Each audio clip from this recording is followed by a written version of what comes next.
Indian economic development economics का second part है ये, ठीक है, जैसा कि सब लोग तुम लोग जान ही रहे हो। इसमें हमें क्या पढ़ना है, पहले इस बुक के बारे में हम लोग थोड़ा सा डिस्कस कर लें। इसमें हमें जो है 1947 से लेके आज तक हमारी जो कंट्री का इकोनॉमिकल डेवलपमेंट हुआ है उसके बारे में पढ़ना है कि हमारी कंट्री का इकोनॉमिकल डेवलपमेंट कैसे हुआ है और किन किन योजनाओं के थ्रू गवर्नमेंट ने किन किन योजनाओं के थ्रू किन किन स्कीम्स के थ्रू गवर्नमेंट ने हमारे देश का डेवलपमेंट किया है और कौन सी योजनाएं कब लॉन्च हुई थी, उसका क्या इफ़ेक्ट कंट्री के ऊपर पड़ा था, ये सारा डिटेल में हमें इस बुक में पढ़ना है। तो बेसिकली ये जो बुक है वो थ्योरी बेस है, पूरी तरीके से थ्योरी बेस है, ठीक है, और इजी है अगर आप समझ के चलो और याद करके चलो तो। और डाटा बेस है, डाटा बेस यानी कि आपको बहुत सारा डाटा इसमें याद रखना पड़ेगा। ओके, बहुत सारा डाटा इसमें याद रखना पड़ेगा। तो आइए स्टार्ट करते हैं इसके लेसन 1 को। Okay, lesson 1, Indian economy on the eve of independence, ठीक है, यानी हमारी इकोनॉमी की कंडीशन क्या थी on the eve of independence, यानी कि जिस दिन हमारा देश आज़ाद हुआ था उस दिन हमारे देश का इकोनॉमिकल कंडीशन क्या था। इस चैप्टर में हम लोग इसी के बारे में पढ़ेंगे। पहला पॉइंट क्या है, colonial exploitation of the Indian economy under the British rule. तो ये बात तो आप लोग जान रहे हो या सब कोई जानता है कि 1947 15 अगस्त 1947 से पहले हमारा देश ब्रिटिश रूल के अंदर था, ठीक है, ब्रिटिश शासन के अंदर था। इसी को हम लोग कॉलोनी कहा जाता है, ठीक है, यानी जब एक देश दूसरे देश के ऊपर शासन करता है तो इसी को कॉलोनी या फिर उपनिवेश कहा जाता है, ठीक है। अब कॉलोनियल एक्सप्लॉयटेशन का मतलब होता है शोषण। तो जो ब्रिटिश गवर्नमेंट थी वो उसने हमारे देश पे बहुत ज़्यादा एक्सप्लॉयटेशन, हमारे देश का बहुत ज़्यादा एक्सप्लॉयटेशन किया, यानी कि बहुत ज़्यादा शोषण किया, बहुत ज़्यादा बर्बाद किया है, ठीक है, हमारे देश को बहुत हद तक बर्बाद कर दिया है। ओके, अब हमारे देश को किस तरीके से बर्बाद किया था इसको डिटेल में पढ़ते हैं कि देखो हमारे देश का जो जितने भी सेक्टर थे, ठीक है, इकोनॉमी का जो 3 सेक्टर था, यानी कि एग्रीकल्चर सेक्टर, इंडस्ट्रियल सेक्टर और इंटरनेशनल सेक्टर, ठीक है, कोई भी इकोनॉमी वो तीनों सेक्टर पे बिजी जो है बेस होती है। Agriculture sector, industrial sector and international sector, in 3 sectors पे इकोनॉमी बेस होती है। तो हमारे जो ब्रिटिश रूल थी उसने बहुत ज़्यादा एक्सप्लॉयटेशन किया था इन तीनों सेक्टर्स में। इन तीनों सेक्टर्स में इतना ज़्यादा एक्सप्लॉयटेशन किया था कि इन तीनों सेक्टर्स को लगभग बर्बाद करके, ख़त्म करके एकदम रख दिया था, ठीक है। अब आइए देखते हैं क्या है। Indian economy under the British rule was subject to colonial exploitation, यानी कि कॉलोनियल एक्सप्लॉयटेशन हुआ था ब्रिटिश रूल के अंडर में, बहुत ज़्यादा जो है शोषण हुआ था, कॉलोनियल एक्सप्लॉयटेशन, ठीक है। It implied a targeted exploitation of all sectors, यानी कि इसके हर एक सेक्टर पे टारगेटेड एक्सप्लॉयटेशन किया गया था, बहुत ज़्यादा बर्बाद कर दिया गया था of the economy by the British government. Okay, यानी कि ब्रिटिश गवर्नमेंट ने बहुत ज़्यादा एक्सप्लॉयटेशन किया था, हर एक सेक्टर पे एक्सप्लॉयटेशन किया था, यानी कि एग्रीकल्चर सेक्टर, इंडस्ट्रियल सेक्टर और इंटरनेशनल सेक्टर, तीनों सेक्टर पे का एक्सप्लॉयटेशन किया था। अब हम लोग डिटेल में इन तीनों सेक्टर के बारे में स्टडी करेंगे कि एग्रीकल्चर सेक्टर का कैसे एक्सप्लॉयटेशन किया, इंडस्ट्रियल का कैसे किया और इंटरनेशनल का कैसे किया, ठीक है। पहला है colonial exploitation of agriculture sector. Agriculture sector क्या होता है तो हम लोगों को पता है भाई, ठीक है, किसानी खेती। तो एग्रीकल्चर सेक्टर को बर्बाद करने के लिए ब्रिटिश गवर्नमेंट ने जमींदारी सिस्टम स्टार्ट कर दिया, ठीक है, जमींदारी सिस्टम ऑफ लैंड रेवेन्यू, यानी कि लैंड रेवेन्यू से, ज़मीन से लगान लेने के लिए जमींदारी सिस्टम लागू कर दिया। और ये जो सिस्टम था ये बहुत हद तक हमारे एग्रीकल्चर सेक्टर को बहुत बुरी तरीके से बर्बाद करके रख दिया था इस सिस्टम ने। अब इस सिस्टम के बारे में पढ़ते हैं, क्या चीज़ है ये सिस्टम। देखो, जमींदारी सिस्टम के बारे में देखते हैं। तो जमींदारी सिस्टम को समझने के लिए 3 ऑब्जर्वेशंस दे रखे हैं, जो 3 पॉइंट दे रखा है वो 3 पॉइंट है, ठीक है। अब इन तीनों पॉइंट को देखो क्या चीज़ है। जमींदार लोग जो थे उन लोगों को ब्रिटिश गवर्नमेंट ने ओनर ऑफ द सॉइल, ठीक है, owner of the soil, owner of the soil बना दिया था। ओनर ऑफ द सॉइल यानी कि मिट्टी का मालिक, ठीक है, यानी कि अब ज़मीन से जो भी क्रॉप निकलता था, जो भी अनाज निकलता था या जो भी, ठीक है, क्रॉप्स निकलते था, उसका पूरा मालिक कौन था, जमींदार थे। और वो जो जमींदार लोग जो थे वो एक फिक्स परसेंटेज उस अनाज का जो है ब्रिटिश गवर्नमेंट को दे रहे थे, ठीक है, ब्रिटिश गवर्नमेंट को दे रहे थे, और बाकी का जो बचा हुआ था वो जो है उसमें से बाकी का जो बचा हुआ अनाज था, यानी कि टैक्स देने के बाद जो भी बचा हुआ अनाज था उसके मालिक पूरी तरीके से ज़मींदार लोग हो जाते थे। ठीक है, और जितना हो सकता था उतना वो जो टिलर ऑफ द सॉइल था उनका शोषण किया करते थे। अब ये टिलर ऑफ द सॉइल क्या चीज़ है? टिलर ऑफ द सॉइल कहा जाता है जो छोटे फार्मर्स होते हैं, छोटे फार्मर्स जिनका अपना ज़मीन नहीं होता है लेकिन वो ज़मींदारों के ज़मीन पे खेती करते हैं। तो एक्चुअल मेहनत तो जो टिलर ऑफ द सॉइल है वो कर रहे हैं, खेती करने का काम तो वो कर रहे हैं। ठीक है, इवन यहाँ तक कि वही इन्वेस्टमेंट भी करते थे। टिलर ऑफ द सॉइल जो होते हैं वही इन्वेस्टमेंट भी करते थे खेती में। ठीक है, खेती में इन्वेस्टमेंट भी वही करते थे, जैसे जो है बीज डालना हुआ या फिर जो है उसकी जो भी एग्रीकल्चर से रिलेटेड जो भी काम था वो सारा काम वो टिलर ऑफ द सॉइल ही करते थे। लेकिन जो क्रॉप निकलता था उसका मालिक कौन होता था? ज़मींदार होता था। और ज़मींदारों को ये मालिक का हक किसने दिया था? ब्रिटिश गवर्नमेंट ने दिया था। क्यों? क्योंकि जो ज़मींदार थे वो एक फ़िक्स परसेंटेज जो है टैक्स के फॉर्म में गवर्नमेंट को पे कर रहे थे। ओके, इसके बाद क्या होता था?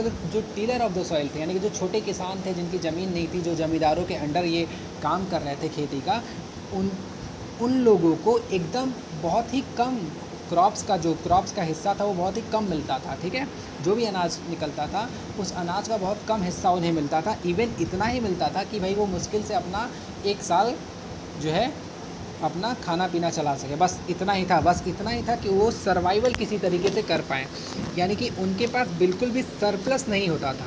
ठीक है, देखो लिखा है they were left with no surplus for investment in agriculture, यानी कि उनको बिल्कुल भी सरप्लस नहीं दिया जाता था ताकि अगले साल वो दोबारा से अगर खेती कर रहे हैं तो उसके लिए उनके पास बिल्कुल भी सरप्लस नहीं हुआ करता था। ठीक है, नो सरप्लस फॉर इन्वेस्टमेंट। और उसके बाद क्या था? जबकि ज़मींदार लोग जो थे वो उनका कोई इन्वेस्टमेंट तो होता नहीं था, वो कोई खेती में कुछ पैसा तो लगाते नहीं थे, बस उनकी ज़मीन थी, मानते हैं भाई उनकी ज़मीन थी, लेकिन क्रॉप्स का ज़्यादा हिस्सा वो ले लेते थे। ठीक है, ज़्यादा हिस्सा यानी इवन लगभग 70-80% तक का हिस्सा ज़मींदार ले लेते थे। और टिलर ऑफ द सॉइल को, यानी कि जो एक्चुअल फार्मर थे, जो एक्चुअल कल्टीवेटर जो थे, जिन्हों की एक्चुअल में खेती करते थे उस ज़मीन पे, उनको बस इतना ही मिलता था जिससे कि वो सर्वाइव कर सकें। ठीक है, और दूसरी तरफ ज़मींदार जो थे वो उनकी लाइफ एकदम लग्जरियस होती जा रही थी, क्योंकि भाई वो ज़्यादा हिस्सा रख रहे थे क्रॉप्स का। उनकी लाइफ जो है लगातार उनकी रेवेन्यू बढ़ती जा रही थी, उनकी लाइफ जो है लग्जरियस होती जा रही थी, और अपने रेवेन्यू को अपनी लाइफ के लग्जरियस पे ही वो खर्च कर रहे थे। ठीक है, जबकि वो बिल्कुल भी इन्वेस्टमेंट एग्रीकल्चर में नहीं कर रहे थे। ठीक है, आगे देखिए अगला पॉइंट क्या है। अब अगला जो पॉइंट है वो है colonial exploitation of industrial sector. Industrial sector को कैसे बर्बाद किया, ये देखिए। इंडस्ट्रियल सेक्टर को बर्बाद कैसे किया, इससे पहले आप देख लो कि हमारा जो 1947 से पहले या ब्रिटेन के आने से पहले या ब्रिटिश गवर्नमेंट के आने से पहले हमारा जो इंडस्ट्री थी वो किस पे बेस्ड थी? हमारी जो इंडस्ट्री थी वो बेसिकली हैंडीक्राफ्ट पे बेस्ड थी। ठीक है, और हमारे यहाँ का जो हैंडीक्राफ्ट था वो वर्ल्ड वाइड फेमस था। ठीक है, हमारा बहुत अच्छा एक्सपोर्ट होता था इसी पे, हैंडीक्राफ्ट का बहुत ज़्यादा एक्सपोर्ट होता था। ठीक है, राजा महाराजा के कोर्ट में, जो राजा महाराजा का कोर्ट था उसमें इन सब चीज़ों की प्रदर्शनी वगैरह लगती थी, और जो है बहुत ज़्यादा जो है इसका बिज़नेस बहुत अच्छा चलता था। इवन हमारे जो हैंडीक्राफ्ट्स हैं वो विदेशों में भी एक्सपोर्ट किए जाते थे। ठीक है, इसी वजह से हमारे देश के जो ये हैंडीक्राफ्ट्स हैं, इसी वजह से हमारे देश को सोने की चिड़िया भी कहा जाता था। ठीक है, लेकिन ब्रिटेन गवर्नमेंट ने, यानी ब्रिटिश गवर्नमेंट ने इस हैंडीक्राफ्ट बिज़नेस को या हैंडीक्राफ्ट इंडस्ट्री को बहुत ही बुरी तरीके से बर्बाद कर दी। कैसे बर्बाद कर दिया? इस तरीके से बर्बाद किया कि दो काम इसने किया। एक, हैंडीक्राफ्ट के एक्सपोर्ट पे एक हैवी टैक्स लगाया। ठीक है, हैवी ड्यूटी लगाया। जब एक्सपोर्ट पे हैवी ड्यूटी लग जाएगी तो विदेशों में हमारा जो हैंडीक्राफ्ट था वो बहुत महंगा जाएगा। जब महंगा जाएगा तो वहाँ से डिमांड क्या हो जाएगा? कम हो जाएगा। समझ में आ रहा है? यानी कि इस पे बहुत ज़्यादा हैवी ड्यूटी लगा दी एक्सपोर्ट पे। हमारे यहाँ के जो हमारे देश के जो हैंडीक्राफ्ट थे उनके ऊपर बहुत ही हैवी ड्यूटी लगा दी, हैवी टैक्स लगा दिया, जिसके वजह से विदेशों में हमारे हैंडीक्राफ्ट का डिमांड कम हो गया। दूसरा काम इसने किया कि जो जो ब्रिटिश प्रोडक्ट थे उसके इंपोर्ट को ड्यूटी फ्री कर दिया, उसके इंपोर्ट को ड्यूटी फ्री कर दिया। अब ब्रिटिश प्रोडक्ट के इंपोर्ट को ड्यूटी फ्री कर देने की वजह से हमारे देश में उनकी प्राइस कम हो गई। ड्यूटी फ्री करने का मतलब है कि टैक्स फ्री करना, ठीक है। अब ब्रिटेन से जो सामान आ रहा था वो टैक्स फ्री हमारे देश में आ जा रहा था, जिसके वजह से उसकी प्राइस बहुत कम होती थी, ठीक है। हमारे देश में जब प्राइस कम रहेगी तो हमारे ही देश में लोग हैंडीक्राफ्ट, हमारे देश का हैंडीक्राफ्ट ना खरीद करके ब्रिटिश प्रोडक्ट को ख़रीदना शुरू कर देंगे, ठीक है। ब्रिटिश प्रोडक्ट को ख़रीदना शुरू कर देंगे। तो इस वजह से हमारे देश का जो हैंडीक्राफ्ट था इसका विदेशों में भी डिमांड कम हो गया और अपने देश में भी डिमांड कम हो गया, जिसके वजह से हमारे देश की हैंडीक्राफ्ट इंडस्ट्री, जो कि एक वर्ल्ड वाइड फेमस थी अपनी क्वालिटी की वजह से, वो बर्बाद हो गई। क्योंकि ना ही विदेशों में इसका डिमांड रह गया due to high taxes on high taxes on export, और अपने यहाँ भी इसका डिमांड कम हो गया due to tax free system on British goods को जो टैक्स फ्री कर दिया गया इस वजह से, ठीक है। तो इस तरीके से इंडस्ट्रियल सेक्टर को बर्बाद कर दिया गया ब्रिटिश गवर्नमेंट के थ्रू। उसके बाद देखिए colonial exploitation of international trade. International trade क्या चीज़ होता है? इंपोर्ट एंड एक्सपोर्ट को इंटरनेशनल ट्रेड कहा जाता है, ठीक है। यानी कि विदेशों से जब हम बिज़नेस करते हैं तो उसको इंटरनेशनल ट्रेड कहा जाता है। तो Indian international trade was exploited through discriminatory tariff policy, ठीक है। डिस्क्रिमिनेटरी टैरिफ पॉलिसी को अपना करके ब्रिटेन ने हमारे इंटरनेशनल ट्रेड को बर्बाद कर दिया। अब ये देखो कि डिस्क्रिमिनेटरी टैरिफ पॉलिसी के अंडर क्या किया था ब्रिटेन ने या ब्रिटिश गवर्नमेंट ने। Duty free export of Indian raw material to fulfil the industrial needs in Britain में जो इंडस्ट्रीज़ थी, इंग्लैंड में जो इंडस्ट्रीज़ थी, उन इंडस्ट्रीज़ का डेवलपमेंट हो रहा था उस समय, ठीक है। उस समय धीरे धीरे वो इंडस्ट्रीज़ डेवलप कर रही थी, तो उन्हें रॉ मटेरियल की ज़रूरत थी। और इंडिया से रॉ मटेरियल भेजा जाता था ब्रिटेन में, वो भी ड्यूटी फ्री, टैक्स फ्री, ठीक है। टैक्स फ्री भेजा जाता था। जब टैक्स फ्री जाएगा तो इंडियन रॉ मटेरियल्स को, जो कि रॉ मटेरियल है, उनको ज़्यादा दाम तो वहाँ पे मिलेगा नहीं। तो एक तरीके से ये बर्बाद किया गया।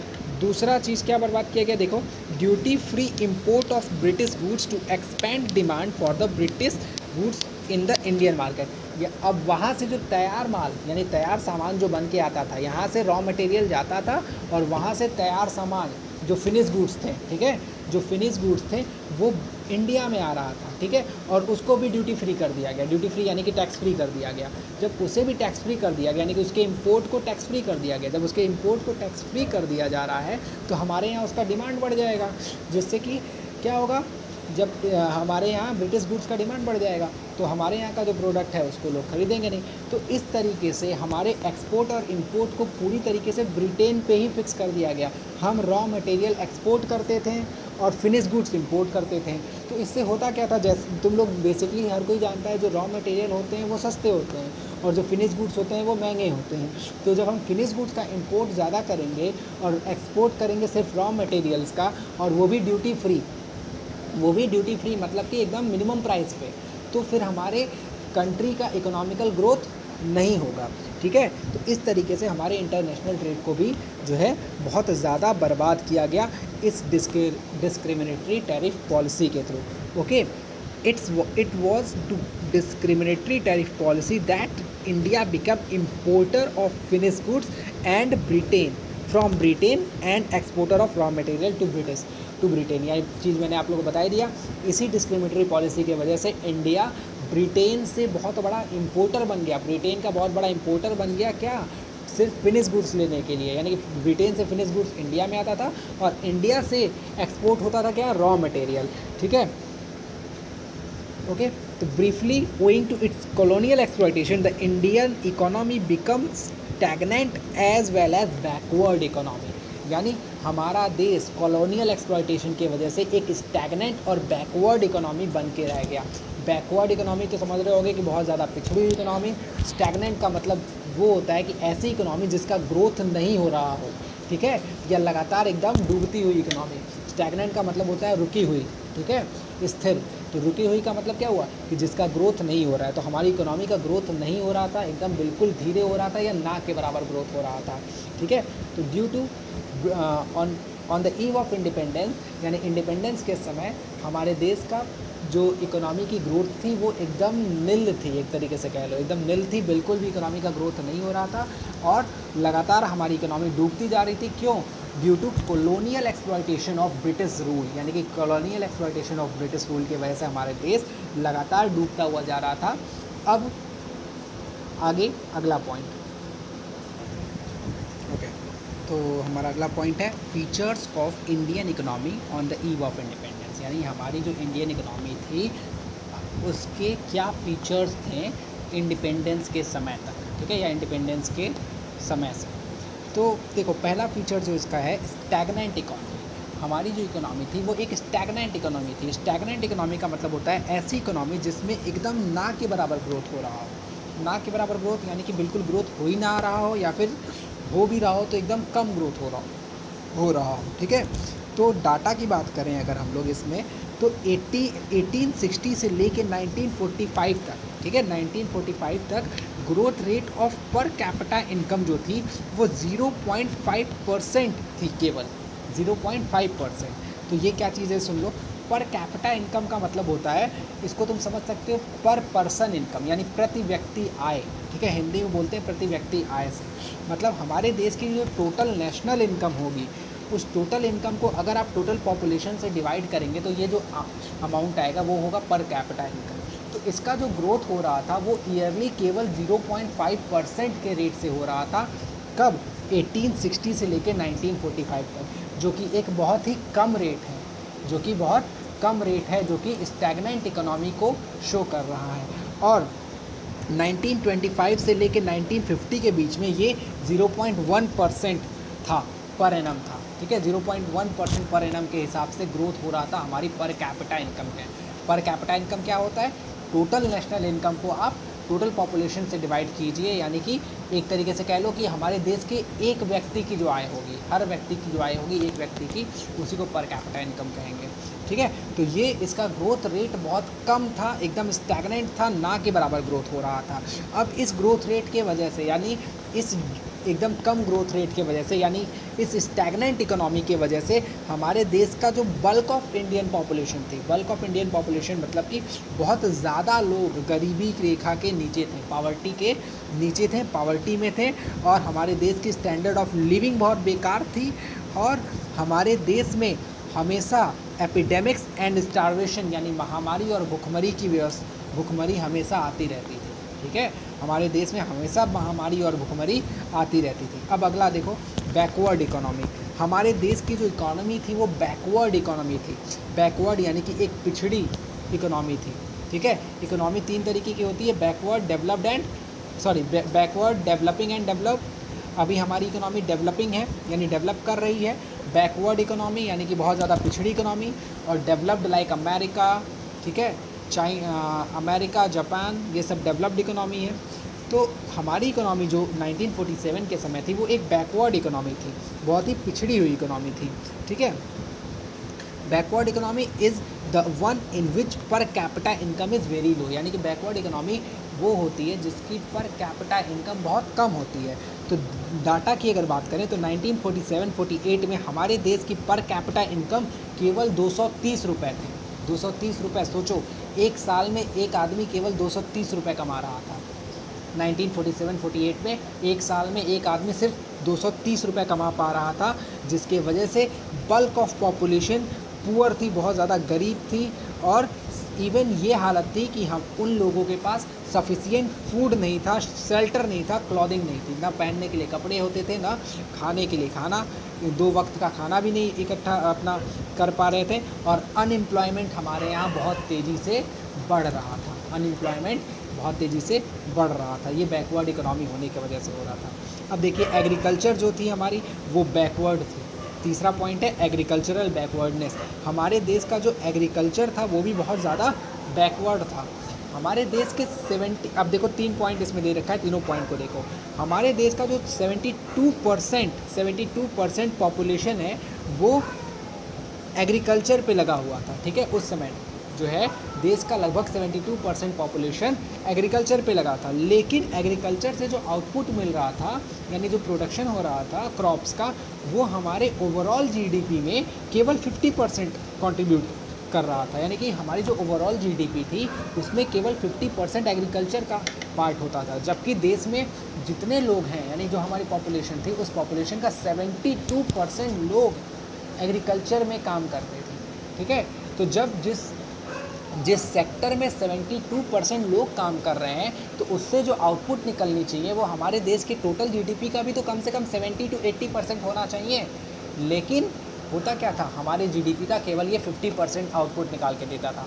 तो ये जीडीपी क्या चीज़ है? जीडीपी का मतलब होता है ग्रॉस डोमेस्टिक प्रोडक्शन, यानी हमारे देश में टोटल गुड्स एंड सर्विसेज का जो प्रोडक्शन होता है, सारे गुड्स एंड सर्विसेज का।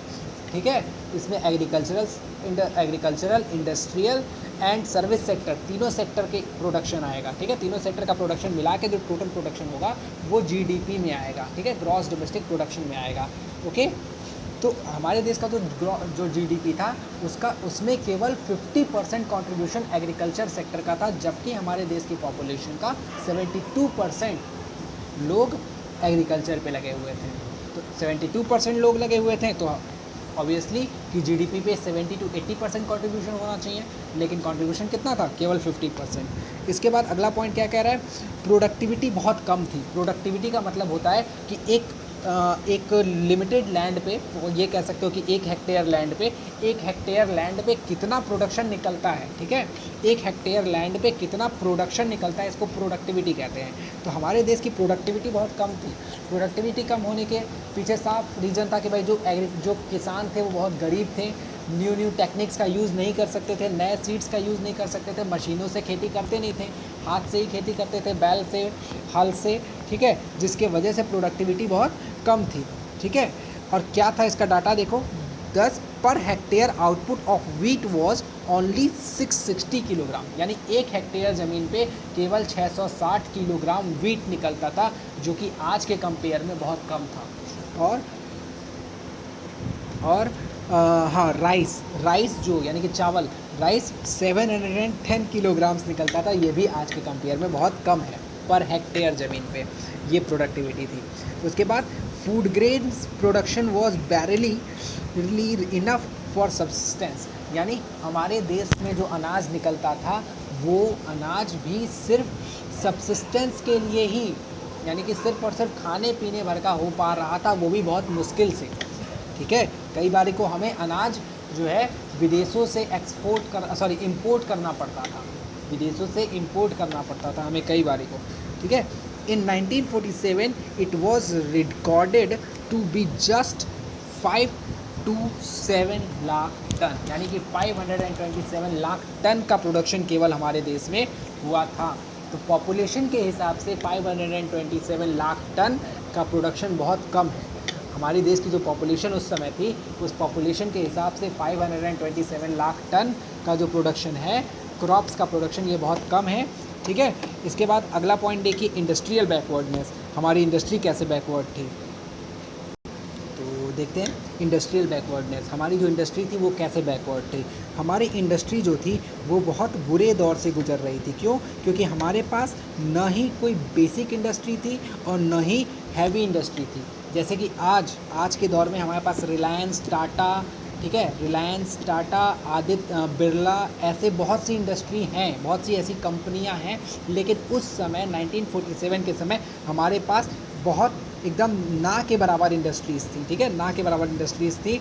और हमारे यहाँ जो प्रोडक्शन होता था वो भी मशीनों से बहुत कम होता था, यानी कि एकदम निग्लेजिबल था। ठीक है, production of machines was almost negligible. हमारे यहाँ मशीन्स का प्रोडक्शन लगभग ना के बराबर होता था, नहीं होता था। हाथों से प्रोडक्शन होता था, हाथों से काम होता था और मशीन भी नहीं बनते थे।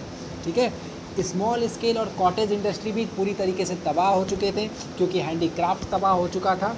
ठीक है, हैंडीक्राफ्ट कैसे तबाह हुआ था अभी हम लोगों ने पिछले टॉपिक में देखा ही था। ठीक है, और जो हमारे यहाँ का कैपिटल गुड्स था, हमारी जो कैपिटल गुड्स की रिक्वायरमेंट थी, कैपिटल गुड्स यानी कि मशीन्स, कैपिटल गुड्स कहते हैं मशीन्स को, ऐसे गुड्स जिसका यूज़ हम लोग प्रोडक्शन में करते हैं उसे कैपिटल गुड्स कहा जाता है। ठीक है, तो हमें जो कैपिटल गुड्स की रिक्वायरमेंट थी वो हम टोटली ब्रिटेन से इंपोर्ट करते थे। ठीक है, तो ये भी एक बैकवर्डनेस को शो कर रहा है। ओके, यानी हम कैपिटल गुड्स कहाँ से मंगाते थे? ब्रिटेन से। हम टोटली डिपेंड थे ब्रिटेन पे। अब आगे देखिए, अगला पेज को। ठीक है। अगला पॉइंट है रैम्पेंट पॉवर्टी। हमारी इकोनॉमी का एक और फीचर क्या था, रैम्पेंट पॉवर्टी, यानी कि बहुत ज़्यादा गरीबी आ चुकी थी हमारे देश में। हमारे देश के का जो पॉपुलेशन था, ज़्यादातर हिस्सा पॉपुलेशन का ज़्यादातर हिस्सा गरीब हो चुका था, गरीबी रेखा के नीचे था। ठीक है, लोगों के पास 2 वक्त का खाना नहीं था, रहने के लिए घर नहीं थे, कपड़े नहीं थे। ठीक है, और बहुत ज़्यादा अनएम्प्लॉयमेंट फैलता जा रहा था, लोगों के पास रोज़गार नहीं था। ओके, अगला देखिए poor infrastructure.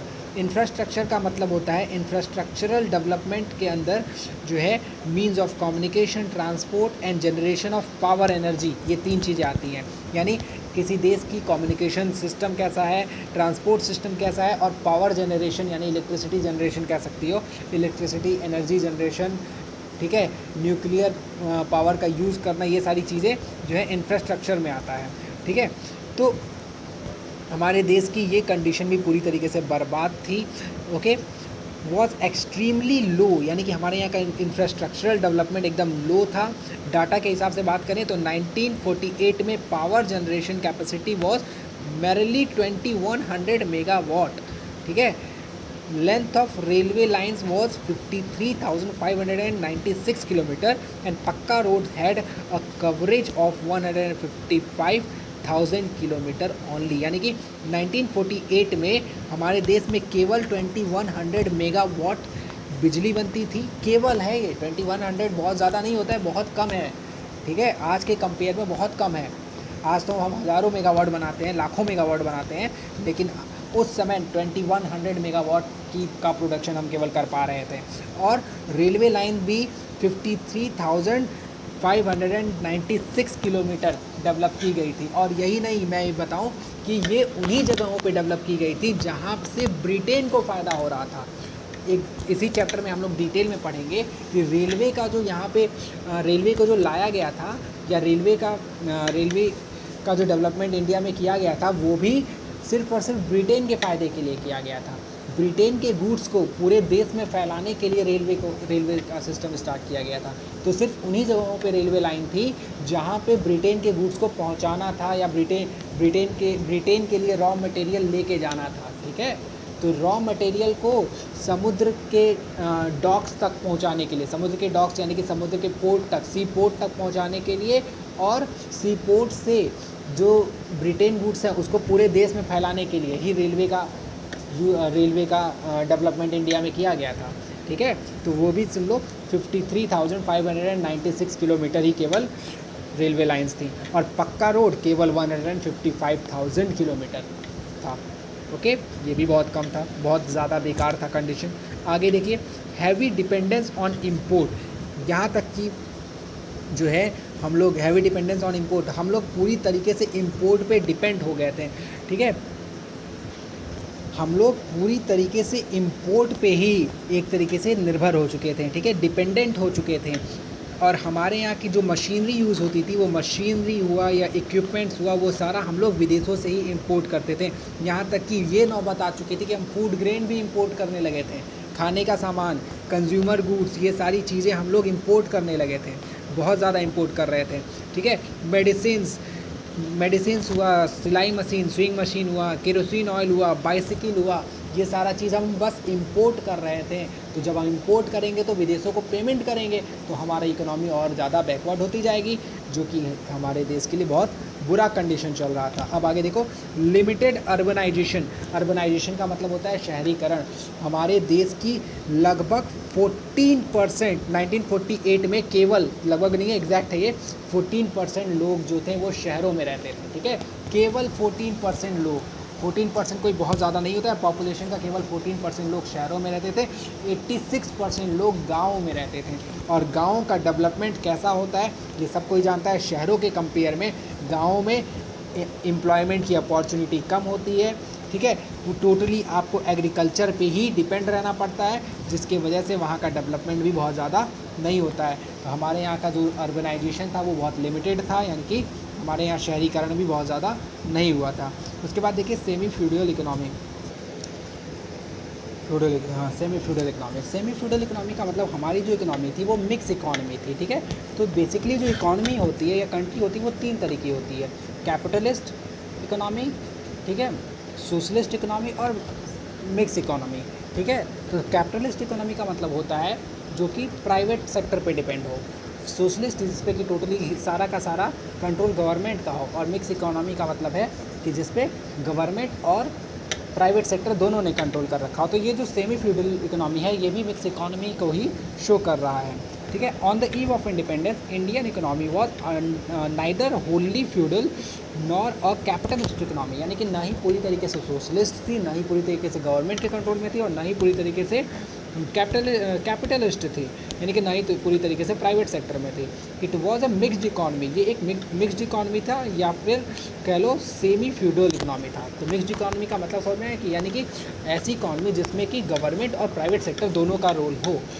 Such an economy had the mixture of feudalistic and capitalist, यानी फ्यूडलिस्टिक यानी कि भाई गवर्नमेंट का कंट्रोल, सोशलिस्ट का कंट्रोल, और कैपिटलिस्ट यानी कि प्राइवेट सेक्टर का कंट्रोल, दोनों का कंट्रोल हमारी इकॉनमी पे है। ओके, जिसके प्रोडक्शन में feudalistic mode of production leads to low productivity. अब जब सोशलिस्ट यानी कि गवर्नमेंट जब किसी चीज़ पे कंट्रोल करती है तो गवर्नमेंट किस चीज़ को ध्यान में रखती है, वेलफेयर को ध्यान में रखती है। तो वेलफेयर को जब ध्यान में रखेगी यानी कि लोगों को सस्ता सामान देना चाहेगी, है ना, लोगों को कम प्राइस पे सामान देना चाहेगी। जब कम प्राइस पे सामान देना चाहेगी तो जाहिर सी बात है कि वहाँ पे प्रोडक्शन जो है, प्रोडक्टिविटी जो होगी वो कम होगी, क्योंकि गवर्नमेंट को तो फ़ायदे के लिए तो काम कर नहीं रही है। तो फ़ायदे के लिए जब काम नहीं कर रही है तो उसको जब फ़ायदा ही नहीं होगा तो फिर वो प्रोडक्टिविटी जाहिर सी बात है कि कम होगा। तो फ्यूडलिस्ट या फिर सोशलिस्ट इकोनॉमी की वजह से या सोशलिस्ट मोड की वजह से प्रोडक्टिविटी काफ़ी कम थी, और कम प्रोडक्टिविटी होने की वजह से हमारी जो इकॉनमी थी वो बैकवर्ड होती जा रही थी। ये अपना अगला पॉइंट है कॉलोनियल इकोनॉमी। इसके बारे में हम लोग अभी डिटेल डिस्कशन किए हैं कि कॉलोनियल इकोनॉमी क्या होता है। तो कॉलोनियल इकोनॉमी यानी कि हमारा देश पूरी तरह से ब्रिटेन गवर्नमेंट के अंडर में था, हमारे देश पे पूरी तरीके से उन्हीं का राज चलता था, वो अपने हिसाब से काम करते थे। तो हमारे इंडस्ट्रियल सेक्टर को, एग्रीकल्चरल सेक्टर को और इंटरनेशनल ट्रेड को किस तरीके से बर्बाद किया ये भी हम लोगों ने डिटेल देख लिया था। और देख लेते हैं यहाँ पे क्या चीज़ है कुछ अलग। तो इंडियन इकोनॉमी क्या थी, वो ब्रिटिश गवर्नमेंट की कॉलोनी थी, यानी कि कॉलोनी यानी कि ब्रिटिश गवर्नमेंट हमारे यहाँ राज करती थी, और हमारे ऊपर बहुत ज़्यादा एक्सप्लॉयटेशन करती थी। एक्सप्लॉयटेशन तीनों सेक्टर में करती थी, इंडस्ट्रियल सेक्टर, एग्रीकल्चर सेक्टर और इंटरनेशनल सेक्टर। और इसके बारे में 3 ऑब्जर्वेशन दे रखा है। क्या क्या देखिए, British government curbed domestic industry by imposing heavy taxes. This forced the Indians to buy the British goods, यानी कि इंडस्ट्री सेक्टर को बर्बाद करने के लिए ब्रिटेन गवर्नमेंट ने हैवी टैक्सेस लगाए, जिसके वजह से हमारे यहाँ के जो लोग थे वो मजबूर हुए ब्रिटेन गुड्स को ख़रीदने के लिए, ब्रिटिश गुड्स को ख़रीदने के लिए मजबूर हो गए थे। और ब्रिटिश गुड्स का डिमांड बढ़ते जा रहा था, हमारे गुड्स का डिमांड कम होते जा रहा था, जिससे कि हमारी इंडस्ट्री धीरे धीरे बर्बाद होती गई। ठीक है, Indian economy was used as a source of raw material for the British industry. Indian economy को ब्रिटिश इंडस्ट्री को डेवलपमेंट के लिए, ब्रिटिश इंडस्ट्री यानी कि ब्रिटेन में जो इंडस्ट्रीज़ थी उनके डेवलपमेंट के लिए रॉ मटेरियल के सप्लायर की तरह से यूज़ किया गया। इवन तुम लोगों ने इंग्लिश में पढ़ा होगा, नील की खेती क्या था वो, इंडिगो करके एक लेसन था, याद होगा शायद 10th में है या 11th-12th में है शायद, इंडिगो करके। ठीक है, जिसमें नील की खेती के लिए गांधी जी का कुछ था वो लेसन, मुझे एग्जैक्ट याद नहीं है, इंग्लिश का वो लेसन था। ठीक है, तो वो भी फोर्स्ड किया गया था, यानी ज़बरदस्ती किसानों से नील की खेती कराई गई। ठीक है, नील की खेती कराई गई ज़बरदस्ती, जिससे कि ये नील, यहाँ का जो नील था वो ब्रिटेन में भेजा जा सके, ब्रिटेन में भेजा जा सके। किस लिए? रॉ मटेरियल की तरह से यूज़ करने के लिए।